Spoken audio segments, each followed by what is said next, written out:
A very good evening to all of you. Thank you for joining us. Before we begin, we will have 1 minute of concentration, after which we will start.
Good evening, dear friends, and a very happy and warm welcome to all of you.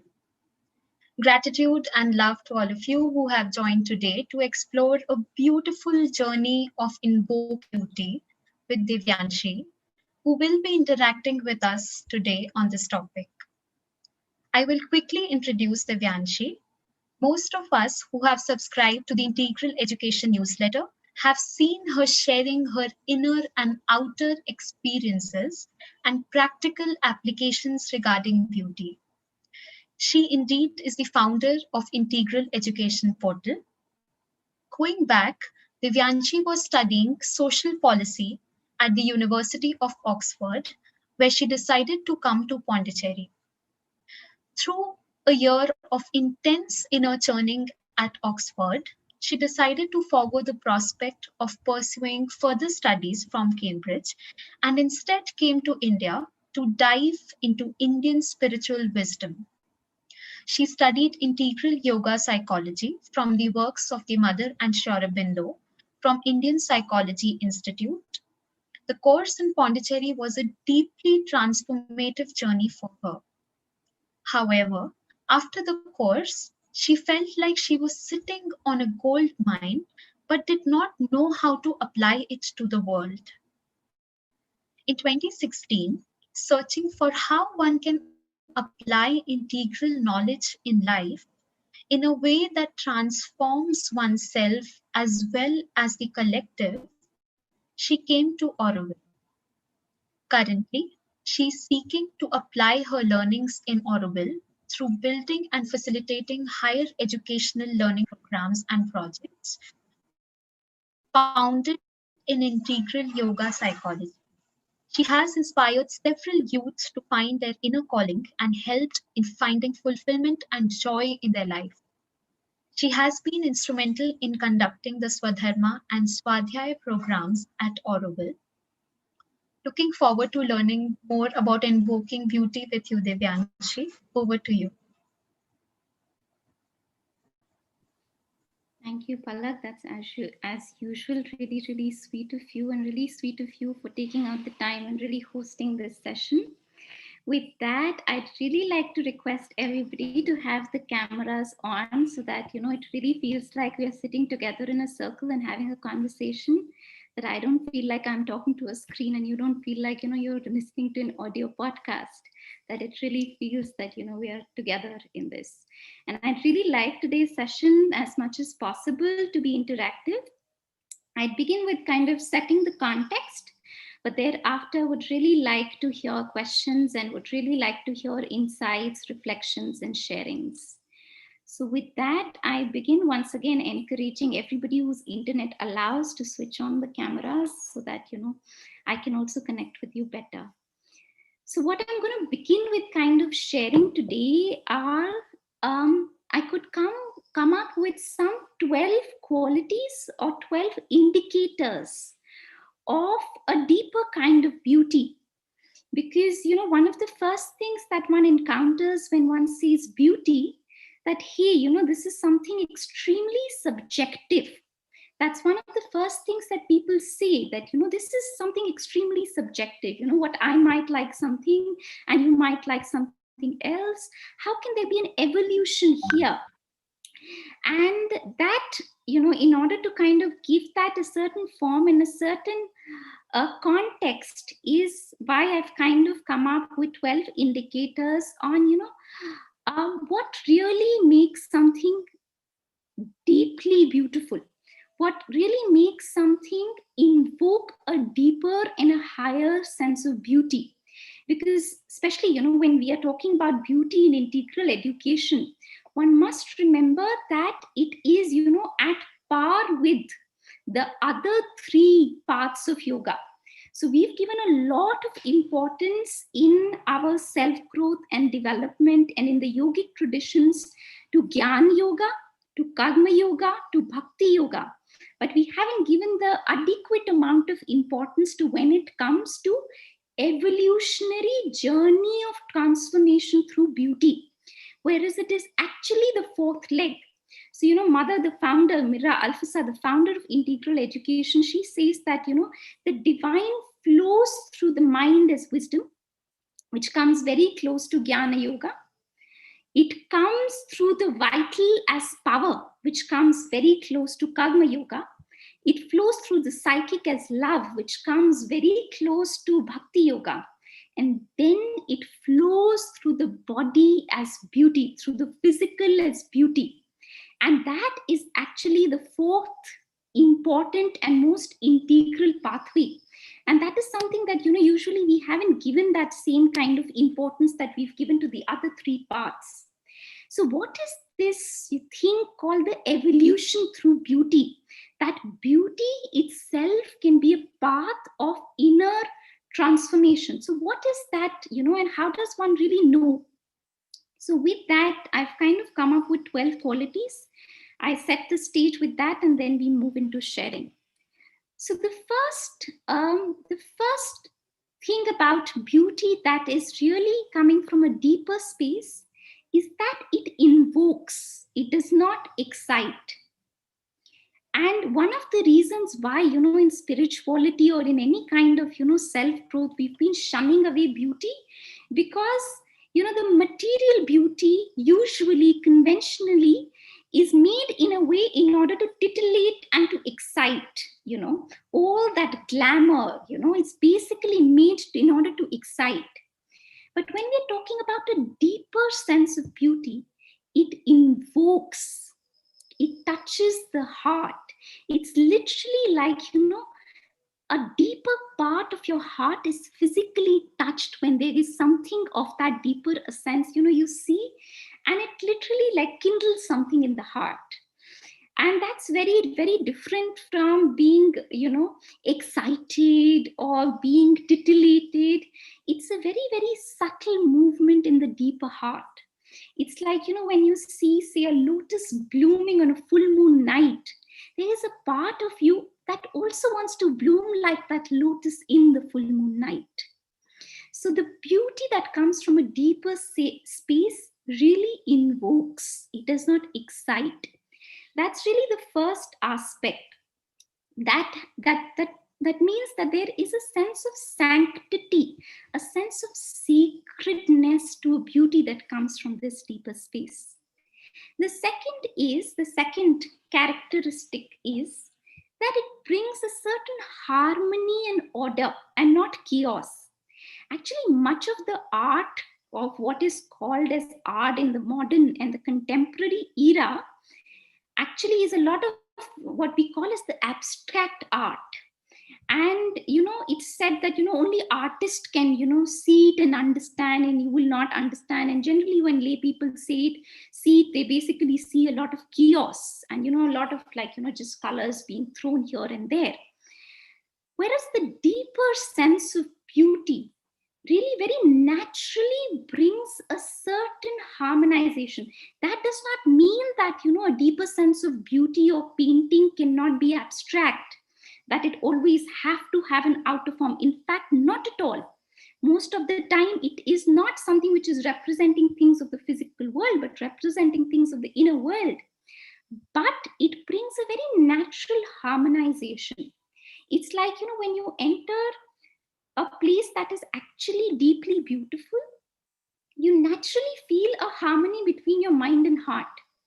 The two parts of being which are usually, in a habit of kind of going in two different directions.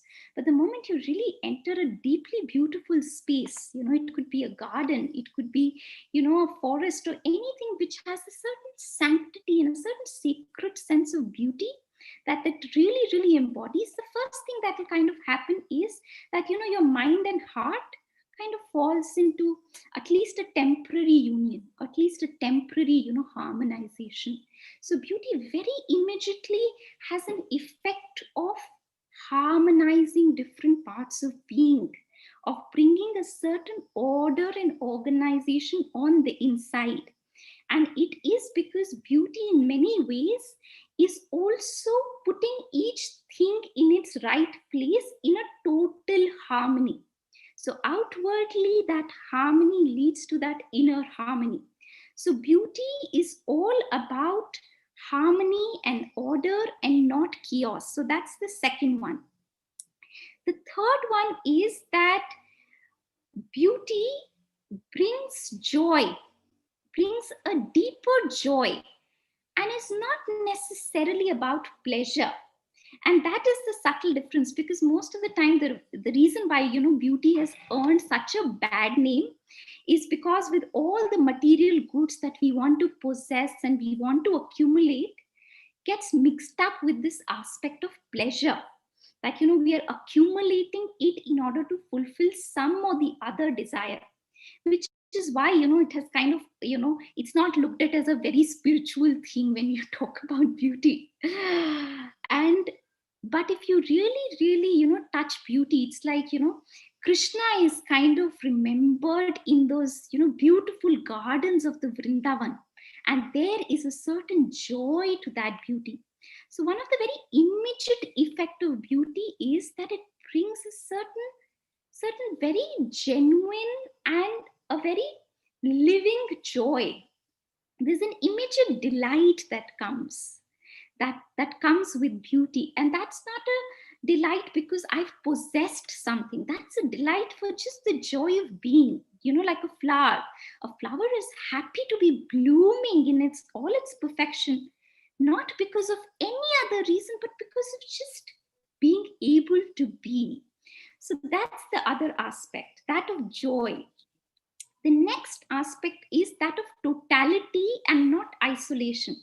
So, what I mean by that is that, and this is an important aspect. So, even if you look at, say, Indian art, you will notice in Indian art, each time, people, our ancestors kind of made a temple, it was never conceptualized in isolation.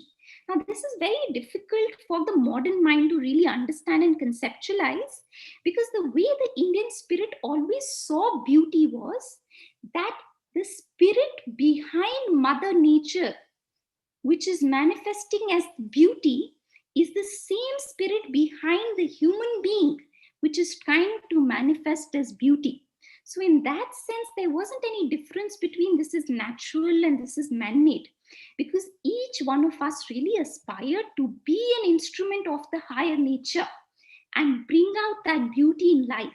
So, many of say the Indian temples have been criticized by many of the Western scholars that, there is just too much going on in an Indian temple. It is far from beautiful because, they've tried to fill in every little space. There isn't that empty space is not there. But if you really look at any of the old Indian temples, they were always conceptualized and construed in the context of nature. So the white sky and the river, all of these, or the mountains, they were a part of that entirety of conceptualization. So you cannot look at a piece in isolation. It has to be looked at in totality. That's the other aspect about beauty. Relatedly, the fifth one is that beauty And that's the most beautiful part about beauty, that it has a simplicity, and yet it gives a certain sense of wealth and abundance. So there is abundance without excess. That's the other aspect about beauty, that it is not about, and that's the misunderstanding often, in understanding, say, the Indian architecture. It's not about, excessively filling things up. It's rather about creation of that abundance in an elegant and a simple way. So beauty brings a certain very natural kind of wealth and abundance.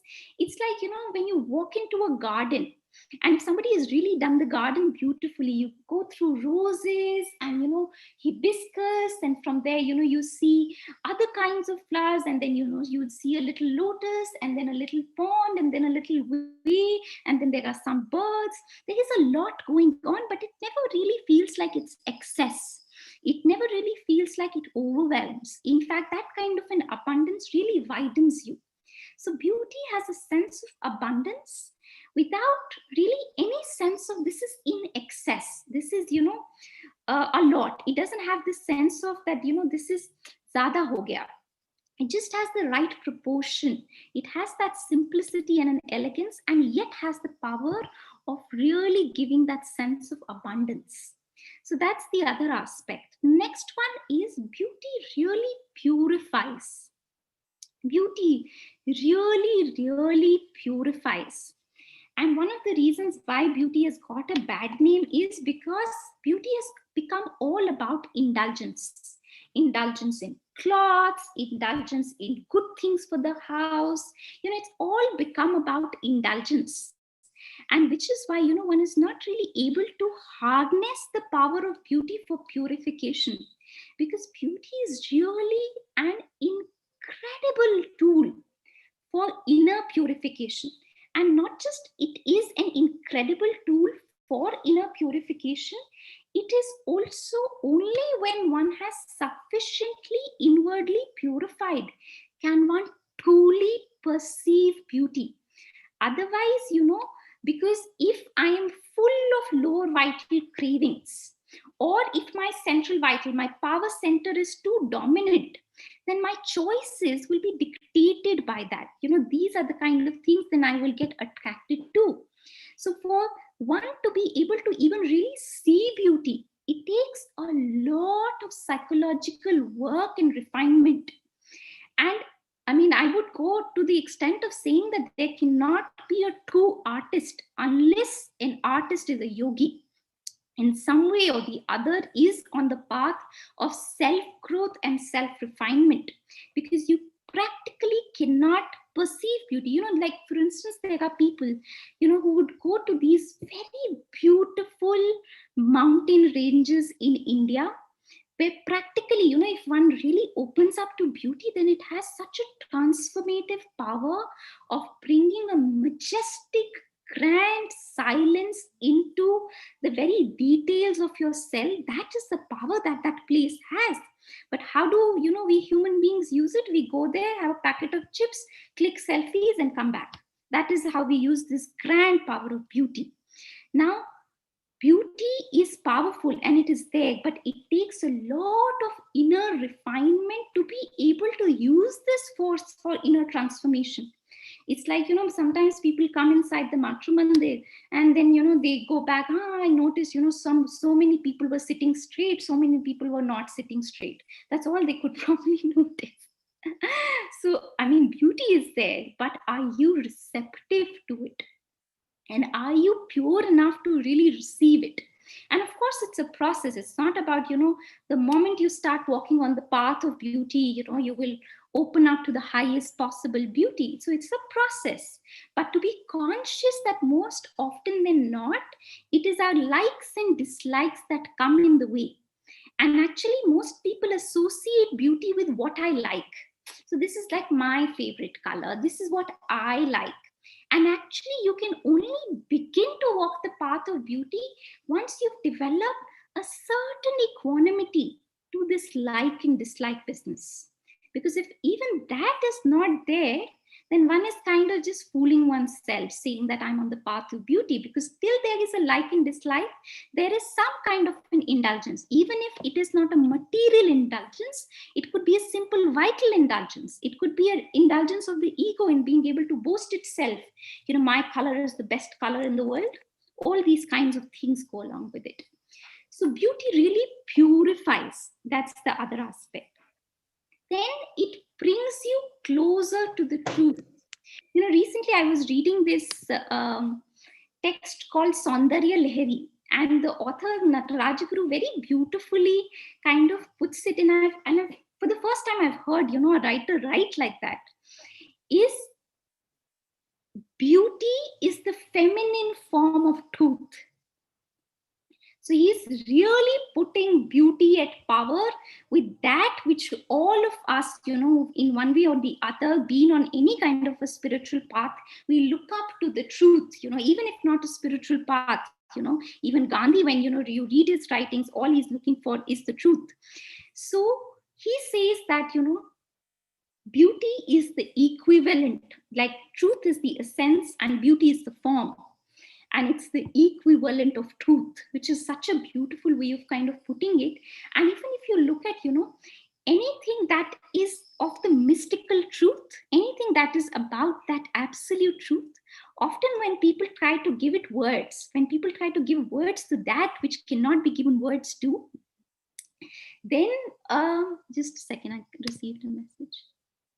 Yeah, so Manoj is clarifying Saundarya Lahari is of Shankara, interpreted by Natarajaguru.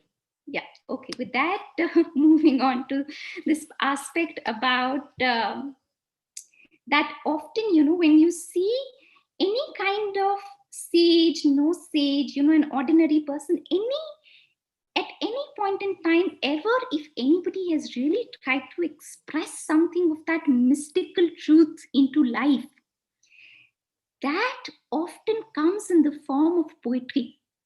And what is poetry if not the beautiful rhythmic word? So anytime there is an expression of truth, it often comes out beautifully, because beauty is an inherent dimension of the truth. It cannot come out in a way that is not beautiful. If it is not beautiful in thought, in feeling, in vibration, then perhaps it is not true. That is one indication. And that is also, like somewhere the mother sees that if your path is of love, all the knowledge that you need in the world, you will get it through love. And how will you get it through love? It is by working on the path of love, you become more and more sensitive to the vibrational quality of each little thing, and whether that vibrational quality is that beautiful or is that not. So this is the other characteristic. Beauty brings one closer to the truth. The next one is beauty is usually full of colors. And the other day I was reading the Tao, and it was talking about the world of colors blind us. And that what in a country like India is known as Maya, that this world of colors really blind you. So there is that aspect of the physical world where this world of colors, when it is exploited, when it is driven by desires and impulses and indulgences and extremities and excesses, it can blind you. But the same world of colors has the potential and the power to awaken you. So one of the ways of sadhana in the path of beauty is to really hold on to a color, is to really concentrate on a color that you're probably attracted to, that you are getting inwardly, like there are so many colors, but there's always one color. When you look at it, something in your heart opens up, and for each one of us it's a different color. And one of the ways, one of the techniques or the methods on the path of beauty is to really hold that color. And in yoga, the method of concentration is the method of really truly knowing something, acquiring something, and becoming something. Because colors are not arbitrary. We are not really like, how do I put it? It's not like, yellow means so and so to you, yellow means so and so to me. I mean, that subjective layer definitely is there. But if one can really rise above, then each color is a presence. It's an essence which is trying to express itself in the world of forms. So it's a reality. It's not just, something which is arbitrary.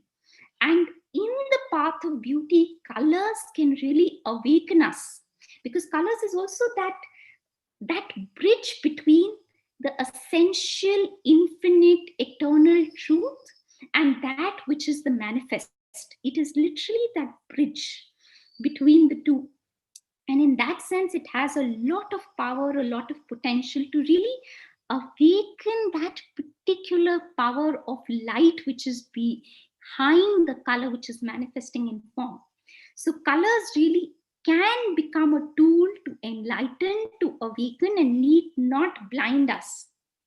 The other characteristic is that in a true expression of beauty, it is usually the spirit gets an expression into a concrete form. And usually, most of the time, whenever we take up an art form, it's mostly become about, how can one perfect the outer form? How can see one perfectly, like how it used to happen in school, right? How can you perfectly copy this drawing? How you can perfectly copy this flower? And mostly what beauty in art has become is about being able to copy the outer details perfectly. Whereas a higher sense of beauty, it's not like a higher sense of beauty doesn't have the sense of perfection. It has a very precise sense of perfection, but it is not so much to do with being able to copy the physical nature as it is, but being able to give an expression to the inner nature in its finest details. It's like, somewhere the mother says that, it is exciting to, go to Mars and click photos of the lines of existence that have existed on Mars. But it is so much more interesting to go inside and click a picture of your soul as if it very concretely existed. So that is the level of perfection that one is looking at while bringing beauty in the outer form, be it painting, be it in any form of expression that one is kind of flowing, to be able to very precisely and with an utter perfection be able to map it in the outside world. That is the other characteristic of a higher sense of beauty. It has a sense of perfection, but sometimes that sense of perfection may actually want you to, delete some of the physical details, because you're not trying to get the physical appearance perfectly right, but what you're trying to get is the essential nature of the soul behind it.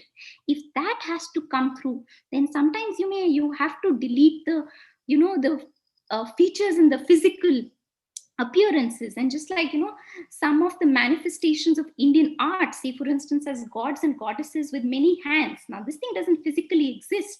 So sometimes in order to really represent that inner scene, one may have to add elements, delete elements, or just completely have an imagination of something that doesn't exist physically. But the perfection is there in relationship to being able to perfectly represent the essential inner scene. So that's the other aspect. And this essential inner scene is not imaginative in a higher sense of beauty. It's not like, I'm trying to exercise my brain and trying to come up with so many more ideas and be really imaginative, but really just be able to concentrate and to be able to open and to be able to receive. So it corresponds to a real concrete inner seeing. So it really corresponds to that sadhana where, you are able to venture into inner landscape. And like the mother says, one is able to take a photograph of the soul as if it were the physical reality. And that is the manifestation of a true and a higher sense of beauty. With that, I come to, I think this is the second last one, which is that, usually or many times, and this is like a very famous things amongst the artists, if you look at the movies that are made, much of the movies, generally have like a, how do you say, a villain, even if it is not a villain which is outside like it used to be in the older movies, even if it's more softer and sophisticated, or even if it's not an outer villain, even if it's an inner trial and tribulation, inner suffering that a person kind of goes through. Usually art, and artists create art out of the violence of contrast, meaning out of this tension between happiness and sadness. That is how most of the art is created, out of this tension between something going beautiful, then something falling off, and then you are coming out victorious out of it, and there's an immense amount of beauty in it. But there is a possibility of an even higher sense of beauty that does not require the presence of darkness, the presence of suffering, for this beauty to shine. It can shine by itself, it can shine off itself. It does not need something dark in order to be beautiful. And that is an indication of something of that higher sense of beauty really, really manifesting. And with that, I come to the last but not the least. And this actually last factor is all that we know of beauty. This is what we basically mean when we say beauty, is the sense of aesthetic. So that's the 12th element, that beauty has an inherent sense of aesthetic. So it's not just in that sense about, developing the inner seeing acutely, but you may have a very fine inner seeing, but in order to actually say put it on paper, in order to actually express in the world, your skill is needed. Your knowledge of what is the harmony of colors, or which lines kind of go together, that knowledge is needed for it to manifest. And of course, sometimes this knowledge can be used with reason through a systematic study. Other times it can be intuitive. But in both the cases, there has to be a skill to be able to express it. So that aspect of pure development of skill is an inherently important aspect of manifestation of higher beauty. And without this 12th, none of the above 11 can actually get their fuller manifestation. This aspect of pure attention to detail and skill. I think that's that from my end. With that, we come to a closure of the first half an hour, and we can move into question and answers. Maybe we can just take a minute or so before we can move into questions or reflections, to just kind of go through these 12 indicators just for ourselves. Take a minute and see that, which are the indicators in my life that, I am already very close to, where I am kind of already feeling at home with, and which are the indicators which are completely, new to me, or which are completely not so developed in me, which I'd not sort of thought through of before. And just kind of look at that list one, and we come back to the group in about a minute, and then we kind of open the circle. Is that good? Good.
I think we can begin to come back to the group. I've tried to also put it on the chat box, the indicators that I talked about.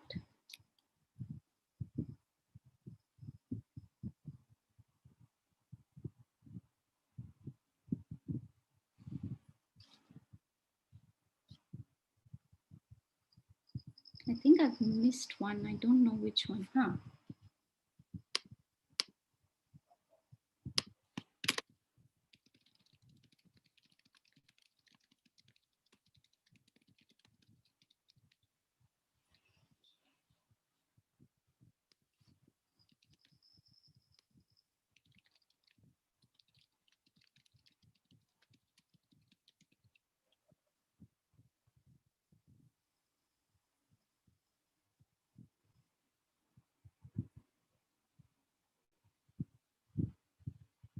Okay, I think now we can begin to come back to the group.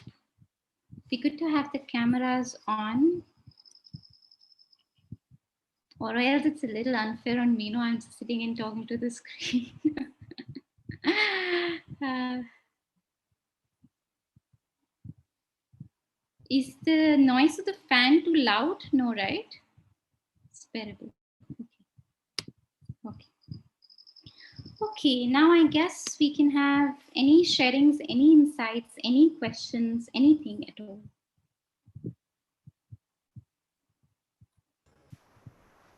Yes, Badal, go ahead. Yeah. So I'm so grateful to you that you articulated this so well. I had intuitively sensed what you said, so I could connect very well. And I'm grateful to you for all of this. I'd always sensed that creativity, art, beauty are a means to a higher level of consciousness, but I had never articulated it as well as you've done it today. So thank you very much for that. Yeah, those of us, who've been with art really know that this is definitely, a process of self-growth and self-transformation, but probably the artists were too busy doing their art that they never really got down to really say that this is also probably a path of yoga. It's like mother says that, we don't find so many writings by women, but it doesn't mean that there were no women yogis. They were probably just busy doing the sadhana than writing about it. I mean, on a lighter note, that's a joke. Yeah. But thank you for sharing.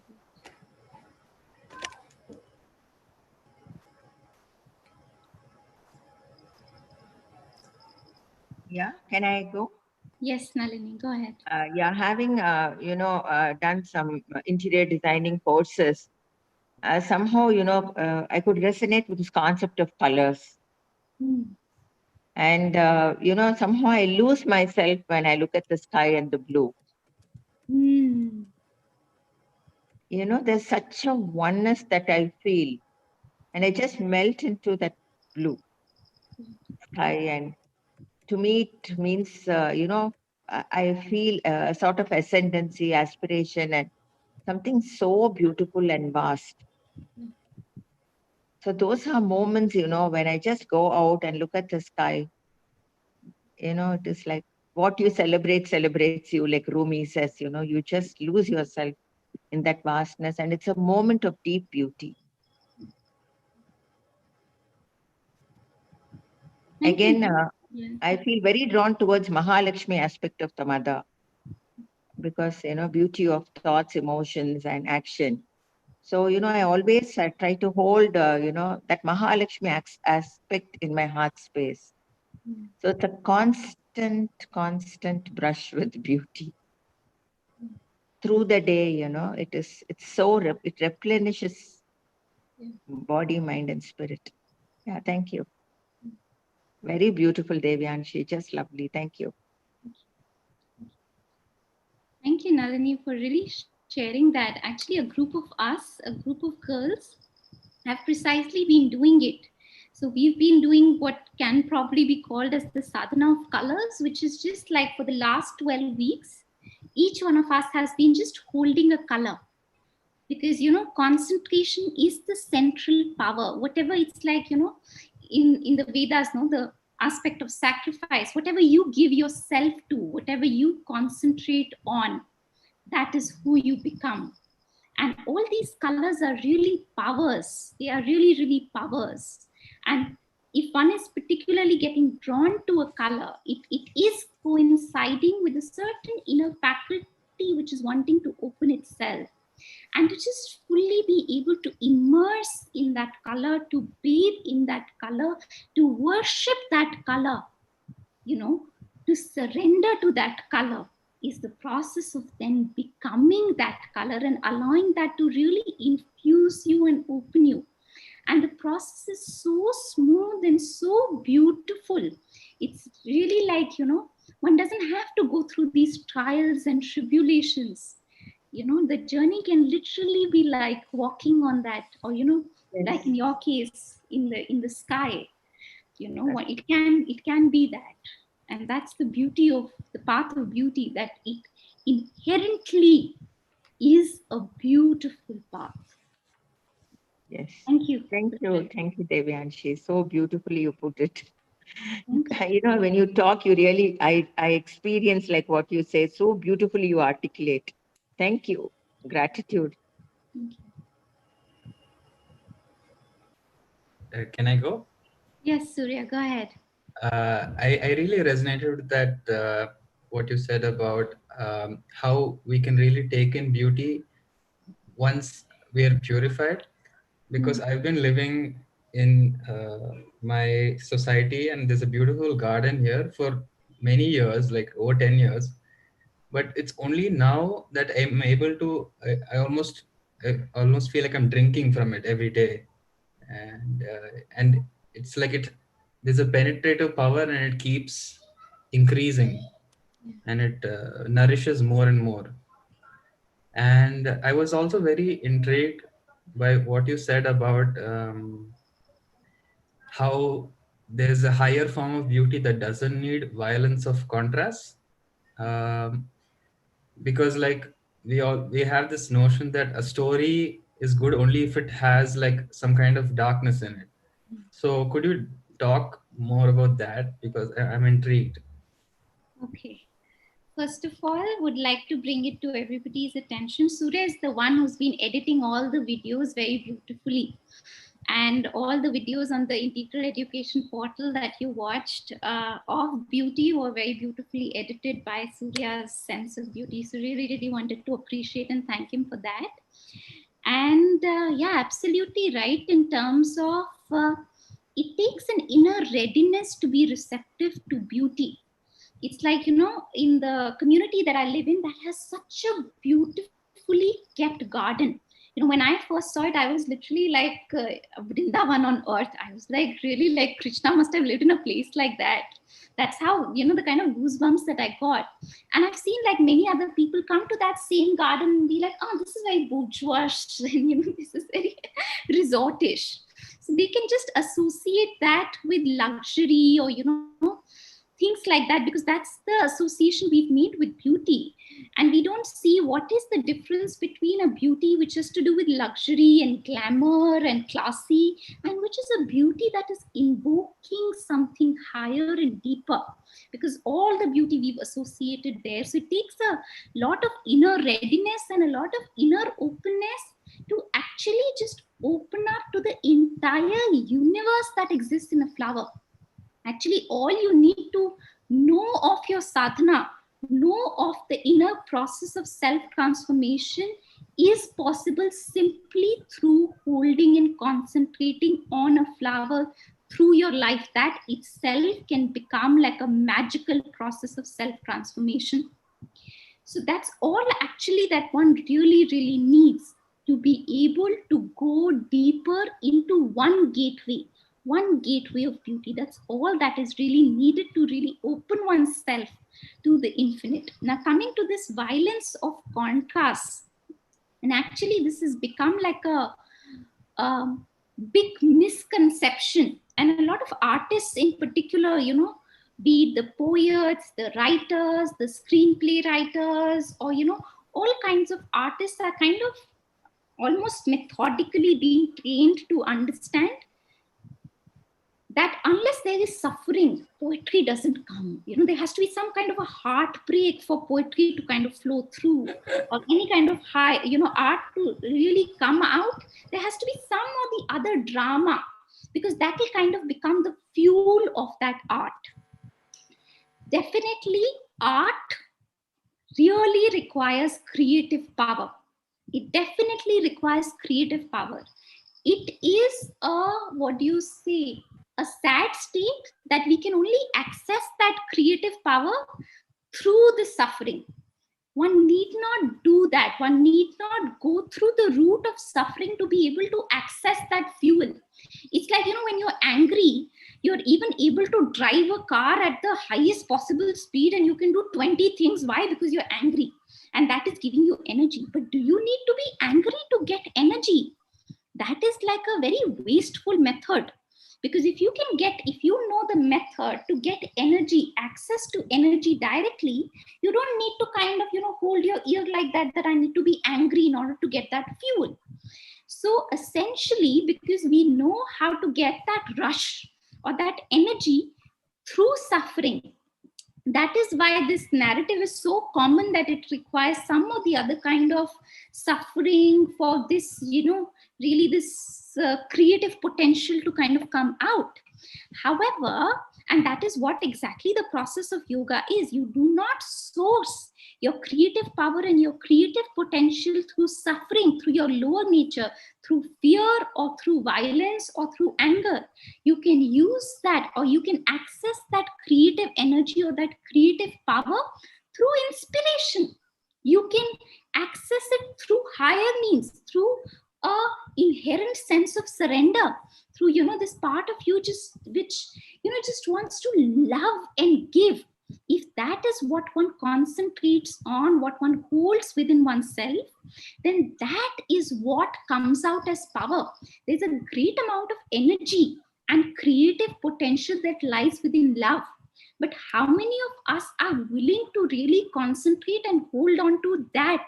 In spite, it might lead to, heartbreaks, any number of heartbreaks, but I will just allow my heart to widen and widen and widen and universalize, and let that be the force that pushes me to action. Because most often than not, there's some kind of an anxiety that pushes us to an action, or some kind of a fear behind our actions, or some anger or something here or there. But there is a possibility that I can just be moved into action out of joy. I can be moved into action out of, love and surrender.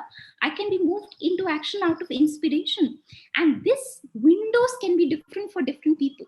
Somebody may be more open to inspiration, higher kinds of inspiration, and allow that to flow through art. Somebody may be more open to, that energy that comes with a sense of self-giving, love and devotion. Another person can just be very open to the energy of joy. But all these qualities have the potential of giving us the same, or in fact, even more stronger creative power and energy. But we must know how to access it. And the process of accessing it is to first really bring these qualities in our inner temple, to be able to see that, yes, I will live for joy. And joy is important, and I'll allow it to kind of flow through me. And I'll hold space in my life for joy, for beauty. And, I will invest in beauty in my life. I will invest in joy in my life. And then these are the qualities that give you that creative energy, that give you that creative power. And then that flows through in the form of art. Because either it is, fear that animates you, or it is, love that animates you. So the other kind of, art that we find most often is the conventional romantic love, right? If you look at, your songs, be it Bollywood, Hollywood, Tollywood, any kind of wood, basically 90% of the songs are about falling in love, right? That's where, the heart wants to really express itself. But if we can just widen that love from being centered to one person or to one ego, and really allow that to widen and deepen our heart, then that kind of an energy can birth so many things which we are not even aware of the kind of power and potential that it has.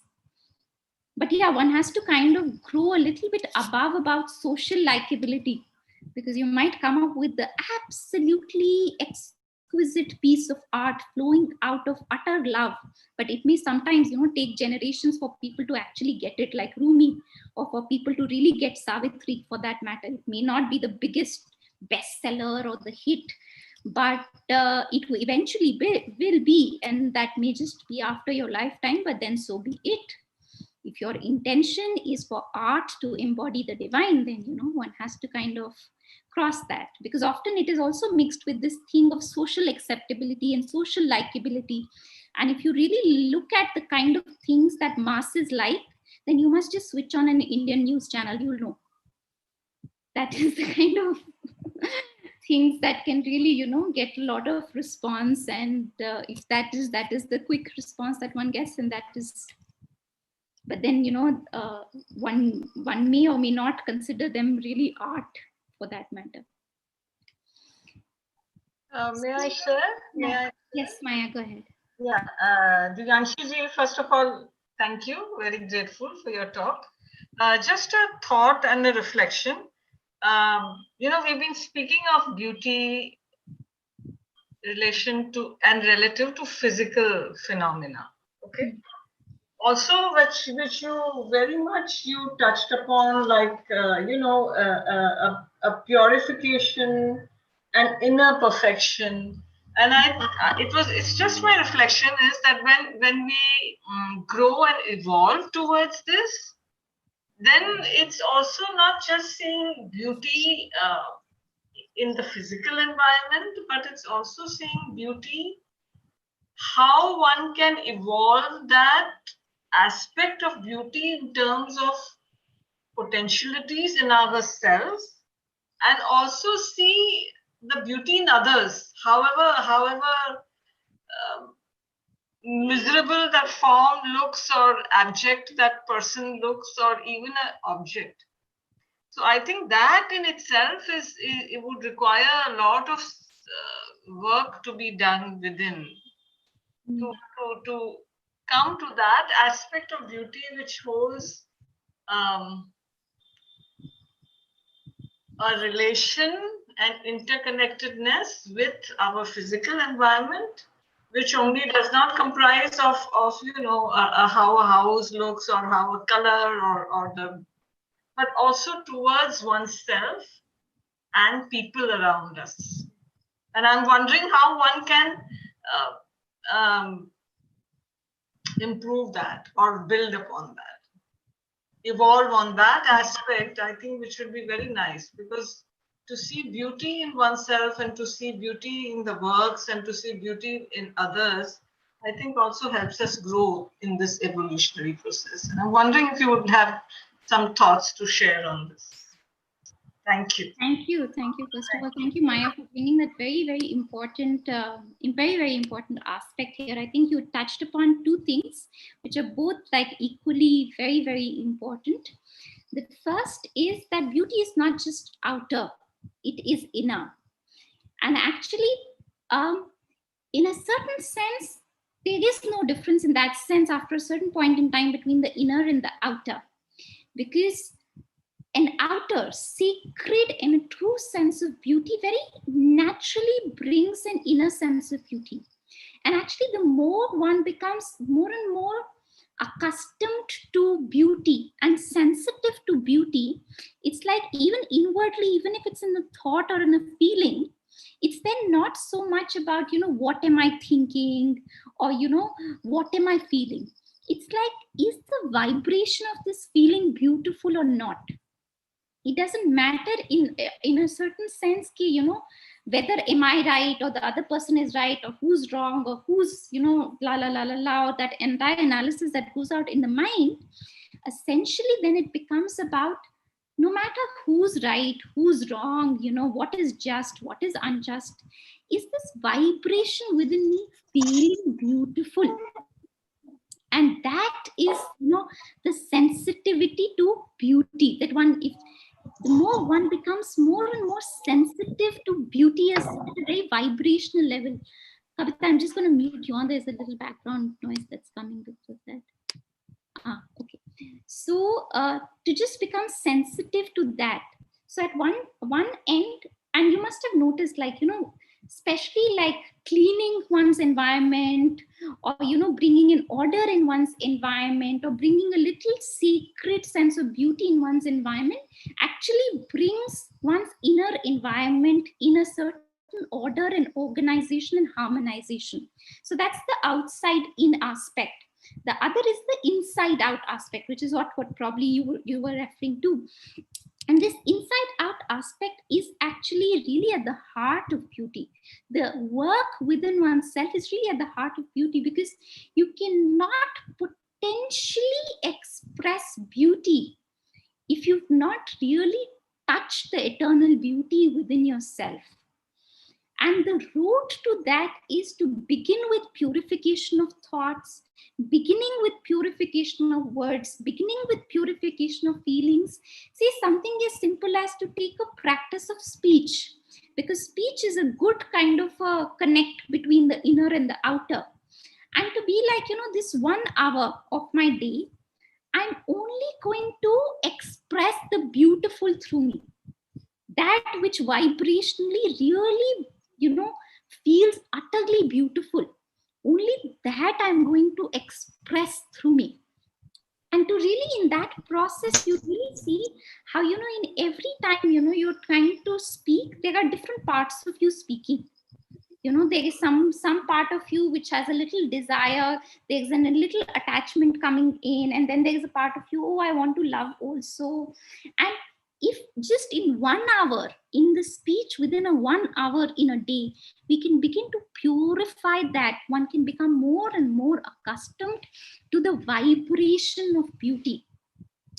And in many ways, it's like, what do you say, it's a क्या कहते हैं, it's a cyclical process in many ways. The more finer you get to the vibrational quality of beauty outside, the more it helps you be more sensitive to the inner environment. It's like, if your room is full of messed up clothes, and your almirah is in 2 parts, and your kitchen sink is full of dirty utensil, you will also notice inwardly it's also very difficult to keep an inner sense of beauty. But the moment you are able to bring a certain sanctity and a certain order and a certain beauty outside of you, it naturally also begins to make you more sensitive to the inner landscape and the vibrational quality within that inner landscape when it comes to beauty. And outer practice is always more easier to do, because in the inner practice, when it comes to beauty, oftentimes we get all mumbo jumbo and mixed up there, but outer practice is always in that sense more easier to do. And then the other aspect is to really keenly be able to aware of oneself and of the vibrational quality of things inside of oneself. Is this thought beautiful? Is this word that I'm going to say is beautiful? Doesn't matter whether it's true, not true, right, wrong, doesn't matter. Does it vibrationally feel beautiful? One of the things that I used to do, so I've been concentrating on this color pink for about now 4 years. And each time I would get angry, one of the questions I would ask myself that, if I was made of pink in every cell of my body, how will I talk in this moment? And my anger is talking in a completely different way. But if I were to bring just a little bit of pink, if I were to just bring a little bit of pink in that inner angry environment, how does that shift? And that is the inner process of beauty. And the other thing that I wanted to kind of mention, and I think I'm very grateful for you kind of mentioning it, it's also an incredibly important part in the path of beauty to rise above what we consider as ugly, both in terms of looks and in terms of inner qualities, whatever we consider as ugly or undivine. Yes. To really be able to rise above that doesn't mean one has to glorify the undivine, or one doesn't have to glorify those things, but just to be able to rise above, firstly with a certain sense of neutrality, And slowly that neutrality begins to kind of open oneself up to the beauty in that which also appears as ugly. Because really, if you kind of take, like, it's like, you might see earth around yourself and you're like, oh, this is also ugly, that is also ugly. But the moment you're in an airplane and you see the view of the earth, it is suddenly like, wow, this is beautiful. And you've got to reach that space where you can really see that entire wide landscape, where you see each thing has its right place in space and time. And that is a fundamental to be able to grow in beauty, which is beyond. In order to be able to really receive a higher sense of beauty, it's very, very important preparatory step to kind of neutralize one's likes and dislikes, to kind of really hold space for all kinds of beauty and to be able to see beauty in each thing. That's a kind of a preparatory space, because otherwise what is going to happen is we are again going to fall back to our old notions of beauty, which has become all about, this is how a Miss World talks, this is how a Miss World dresses up, this is the kind of clothes you wear. This is what we've made out of beauty, which is all about the outer without having any inner spirit or any inner essence.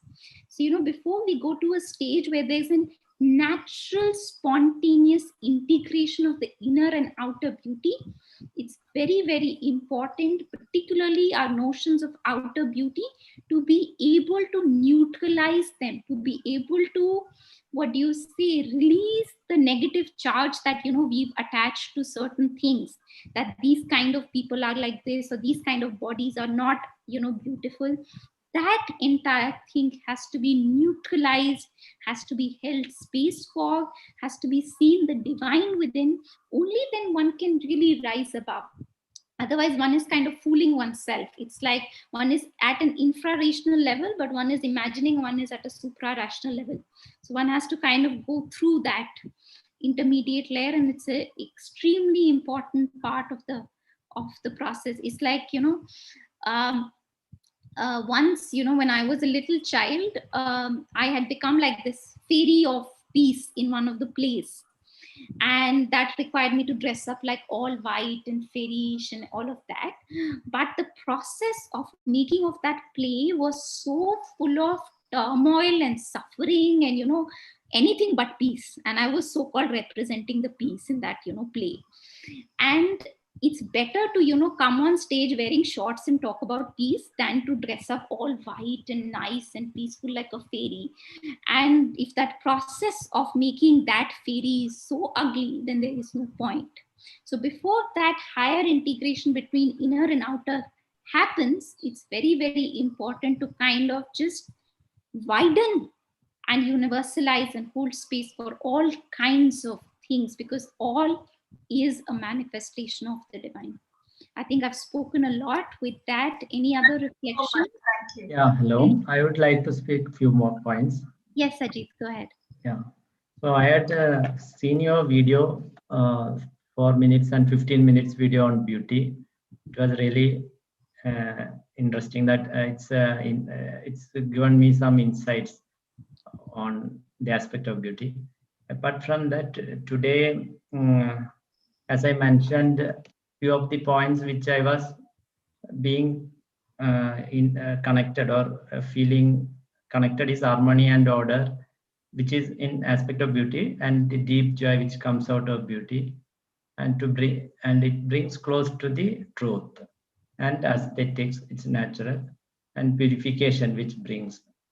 So, and as well as some points which is not at all touched me are the colors, which for me everything looks the same, and everything most beautiful, and the totality and isolation. Both I feel sometimes most way, because I may not be saying it in the right perspective, but what I understood, both ways I feel beautiful in some context. Then apart from that, in your last section last week in align self and social change, you had mentioned a point: cleanliness is the basis for beauty.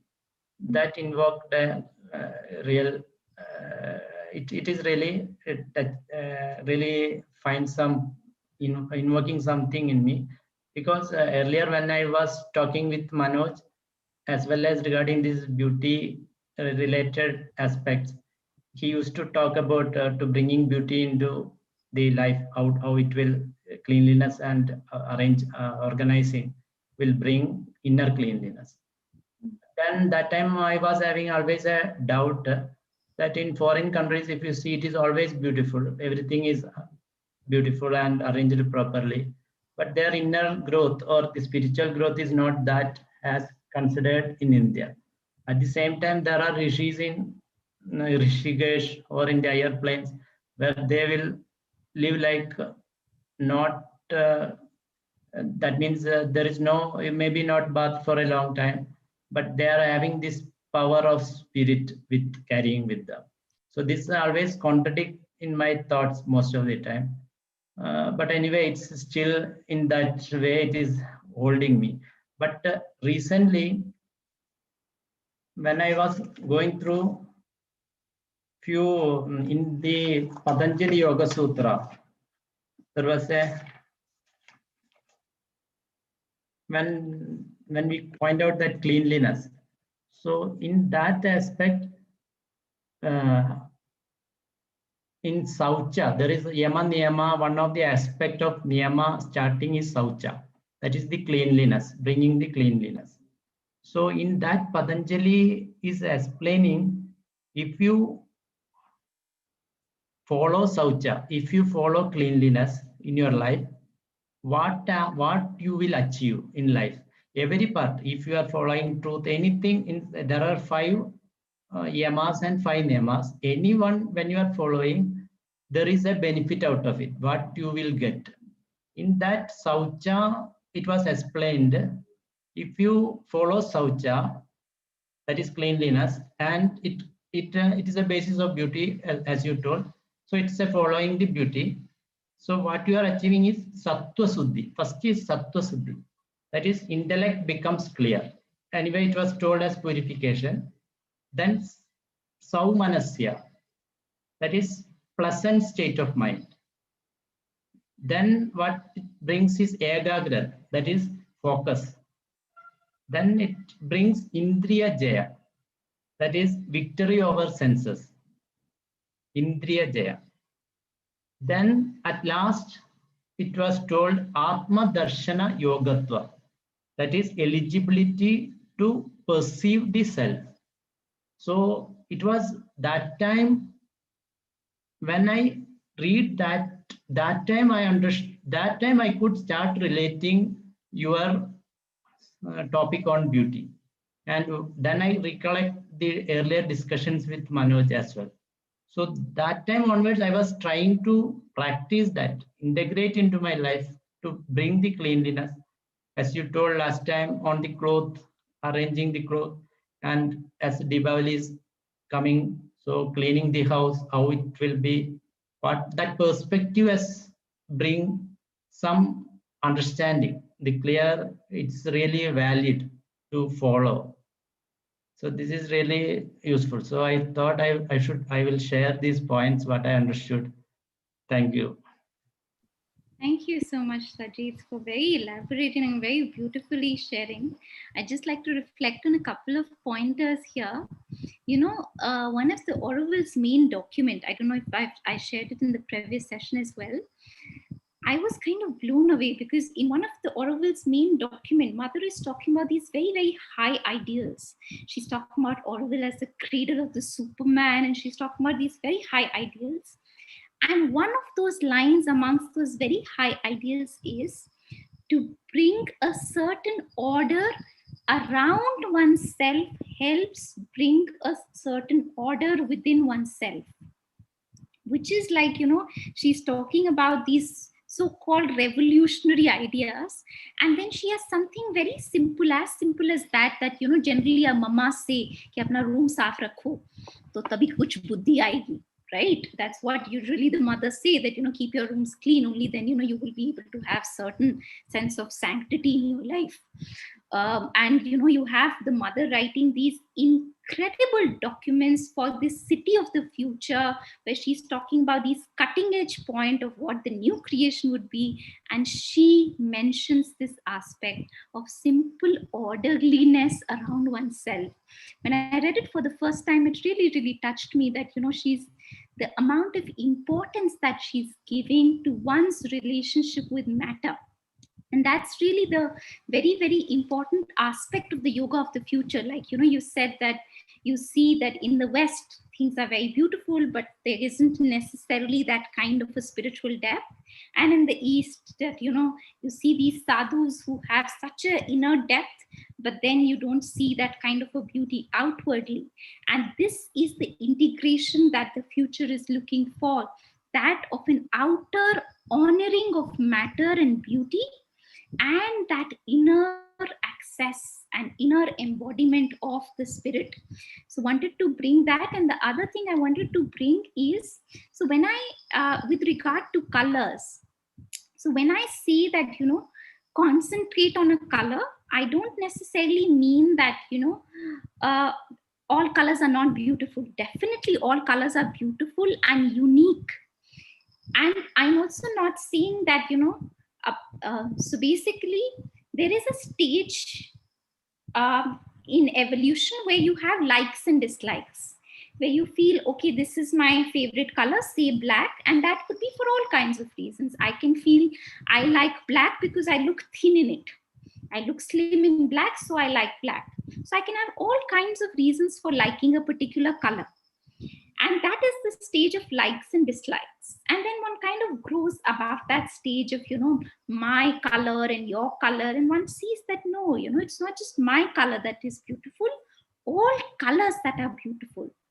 The third stage is when one is really able to use color as a process and as a means of inner deepening, which means that, the color that you're getting attracted to at this stage of life perhaps is a mirror of the inner quality or the inner faculty which is kind of building inside of you.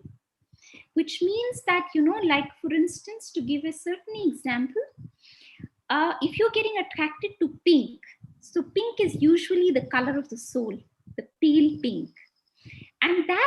And outwardly getting attracted to the pale pink, peachish pale pink, is a certain indicator of inwardly wanting to really touch that deepest essence of who am I.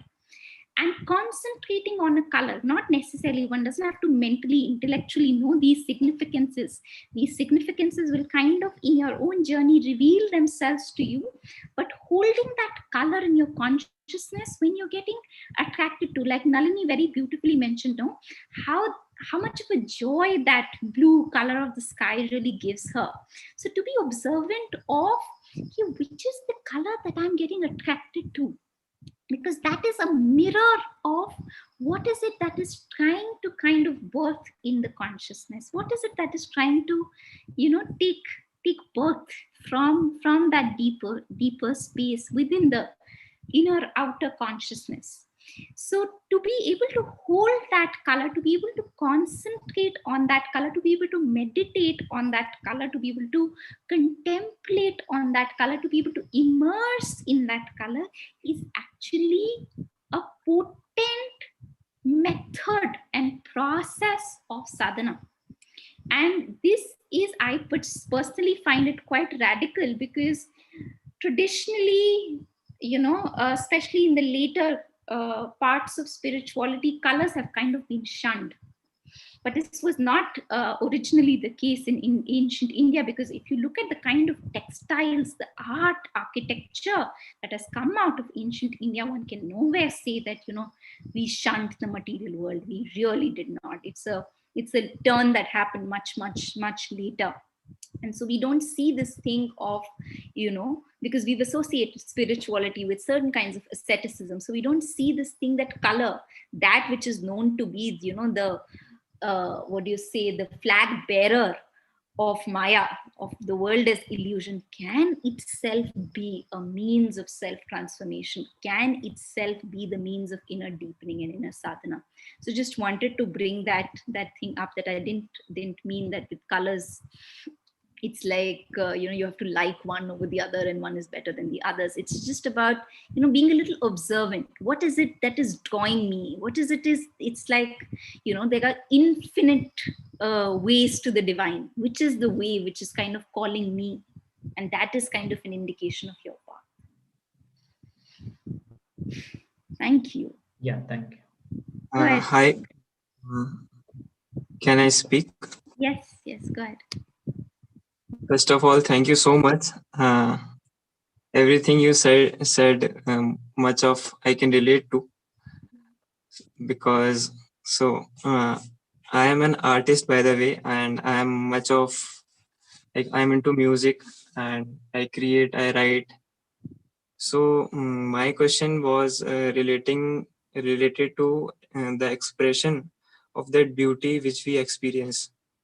So, like, in my case, like the scenario is when I'm sitting alone and singing, and it feels so beautiful and I'm relaxed, like no one is seeing me and everything is good, okay.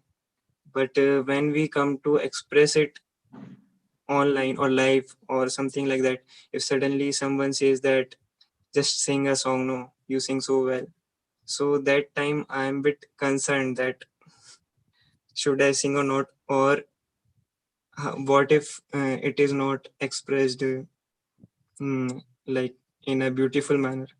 So there is something which is restricting me, or I don't know in other case, but in my case it is restricting me to express the inner beauty which I feel.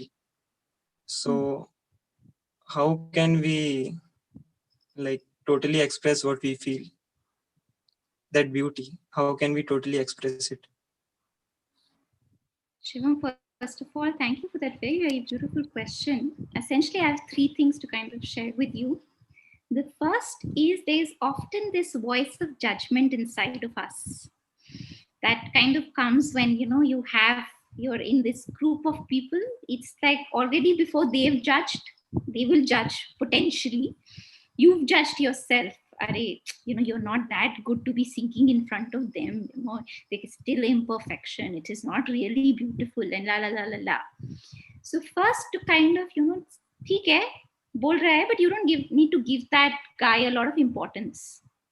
So there is a voice of judgment. Often most of us have, and often that voice of judgment becomes an obstacle to getting into action, because from the get-go तो कोई भी perfect नहीं होता ना. From the get-go nobody is perfect, and because this voice is kind of telling, till you're not perfect, I will not allow you. But what is really perfection? Perfection is really a process of progress.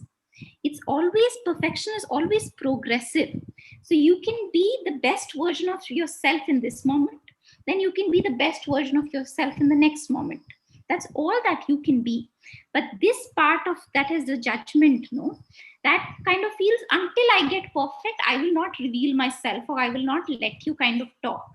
And you have to kind of not listen to that guy, and tell that guy that perfection is in progress. It's a process of progress, and all that I've got to do is I've got to be the best version of myself in this moment.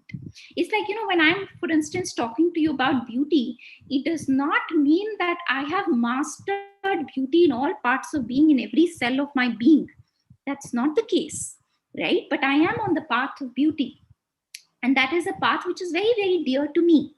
And all I can be at this point in time is to be as authentic as possible in my experience and share with you very, very authentically.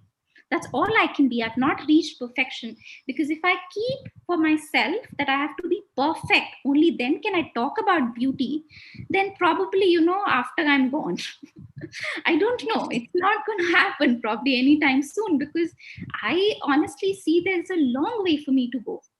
So to kind of just accept that all I can be the best version of myself, and this voice of judgment will come. I don't have to take it too seriously. Let it come, let it speak, and theek hai, bol ke chala jayega wo. You don't have to kind of give it too much of fodder to feed. Acha, you're giving judgment, and I'm going to listen to you. You don't have to go for a date with that guy. Theek hai, bol raha hai, theek hai, chale jayega. So that's the first thing. The second thing is, of course, you, I'm sure, are working on your art and fine-tuning your art. That kind of also gives you the confidence. But always remember that if you want to really progress, you need to start taking baby steps. So it's like sometimes we can make perfection the enemy of progress, right? So yeah, that is what is actually kind of happening. But if you define perfection itself as your process of progress, then you're looking at basically taking baby steps. Because what baby steps will do, and actually very consciously doing it, it's called these days, it's called the fail fast model, no? Agile development in the modern technology. In older technology, Shraddha, faith, leap of faith, all of that. So essentially what I'm trying to say is take that first baby step, fully conscious that you may fail. So, when you've primed yourself कि आज तो बहुत ही गंदा जाएगा, then even if it goes like little bit good, you're happy. इतना भी गंदा नहीं गया, when you've primed yourself like that, usually we are like, oh no, this has to be the best of what I am. So the first thing is prime yourself, it can fail. And I'm doing it for feedback. I'm doing it for early failure. So it's very, very important to fail earlier than to fail later. So if you fail early, the advantage of that is you will get your feedback early. And if you get your feedback early, then you can really improve on all those feedbacks and the factors that you get. So you don't need to necessarily go out there, announce like a big concert right away, but at least with your friends and a group of people, do a little thing and be like, hey, just give me your honest feedback. I'm happy to kind of put myself out there and get that feedback. So when you've primed yourself, I'm okay to fail, it is completely all right for me to fail, then you can really receive that feedback. And remember, if you can fail now, get feedback, build on it, it is so much more better than, if, for instance, you build on just at the same level of capacity and then one day it hits you, it's not really that good. Then it can be really, really traumatic. So prime yourself for failure, get down the ground early and build in small steps. And then at a higher level, what I would say is really like, when you're singing alone, it's easier to access the divine within. When you're singing with a group of people, there is a part of you that gets conscious. Or, ye kya soch raha hai, wo kya soch raha hai, all of these kind of things come in. But if you can be like, and let them come, you are not going to try to do something with them. Let them come because they'll come and they'll go also. You concentrate on seeing the divine in all. So just like, you sing to the divine in your heart, can you connect to the divine in the person that you're talking to? Because the moment, you can connect to the divine that, you can see in the other person, then there is no longer any difference. You're still singing to the divine. So it's not about alone or other people. It's about connection to the divine. And connection to the divine is much easier when you're alone, more difficult when you're with other people, but slowly as you start doing it in your daily practice, so whether you're singing or not singing, it will become easier and easier. And that is when you can begin to kind of very naturally tune into that part. So I think these are the three things that I had to kind of share with you. And with that, really all the best, and really look forward to listening you sing and listening you or reading your writing.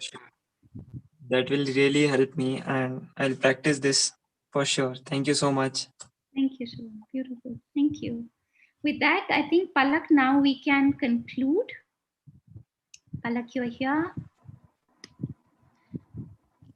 Yeah. So there are a couple of questions, but I see that we are already on time, Divyanshi. So would you like to respond to the questions over email? Yeah, I can do that. So I'm just putting my email on chat, and anybody who has any questions can put the questions there. Yeah.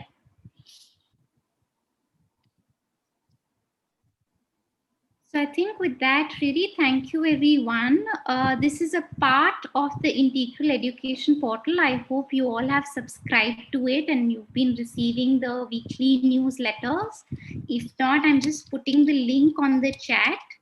And yeah, subscribe to the Integral Education newsletter. The entire, one second, I just put it on the chat. Huh. So the entire motive or the intention of the newsletter is, in very simple words, as much as we can, to really bring the vision and the the vast gold mine of knowledge that lies in the works of Mother and Sri Aurobindo, to really bring it out and to be able to really share with self-driven learners on the path of integral education and self-growth. And each month we kind of choose a theme and we kind of send newsletters full of videos, images, practice on the thread. So I think with that we close. Yes, Palak? Yeah, thank you so much, Divyanshi, for sharing so beautiful insights, and really, like, I think all of us really felt some kind of beauty invoked within us. So really, really grateful to you, and to everybody who joined us. So thank you so much for being a part of this journey.